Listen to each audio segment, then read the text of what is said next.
संसदीय कामकाजाच्या नियम 377 अंतर्गत खासदार नरेश म्हस्के यांनी मुंबई-ठाणे उपनगरीय रेल्वे नेटवर्कमधील वाढती गर्दी आणि प्रवाशांच्या सुरक्षेचा गंभीर प्रश्न लोकसभेत उपस्थित केला. रेल्वे मंत्र्यांनी या मानवी संकटाला सर्वोच्च प्राधान्य देऊन तातडीनं उपाययोजना कराव्यात अशी मागणी खासदार नरेश म्हस्के यांनी केली आहे.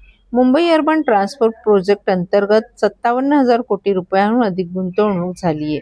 उपनगरीय रेल्वेच्या स्थितीत अजूनही सुधारणा करणं गरजेचं आहे. 2024 मधील आकडेवारीनुसार अतिगर्दी, रेल्वे रूळ ओलांडणे आणि रेल्वेतून पडण्याच्या घटनांमुळे हजारो प्रवाशांना जीव गमवावा लागलाय. सध्या 12 डब्यांच्या लोकलमध्ये क्षमतेपेक्षा 4 पट अधिक प्रवासी प्रवास करत असल्याने सुपर डेन्स क्रश लोडची परिस्थिती निर्माण झाली आहे. परिणामी दरवाजांवर लटकून प्रवास करण्याने अपघात होणे ही नियमित बाब बनली असल्याचं खासदार नरेश म्हस्के यांनी संसदेच्या निदर्शनास आणून दिलं.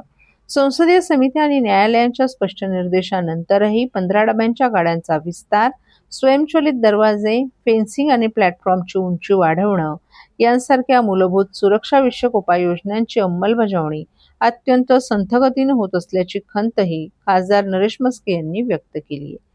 यावर उपाय म्हणून सर्व 12 डब्यांच्या लोकलचे टप्प्याटप्प्यानं 15 डब्यांच्या लोकलमध्ये रूपांतर करावे, सर्व रॅकमध्ये ऑटोडोअर क्लोजिंग सिस्टीम अनिवार्य करावी, तसंच स्थानकांवरील गर्दी स्थापनासाठी स्वतंत्र निगराणी यंत्रणा उभारावी, अशी मागणी खासदार नरेश म्हस्के यांनी संसदेत केली.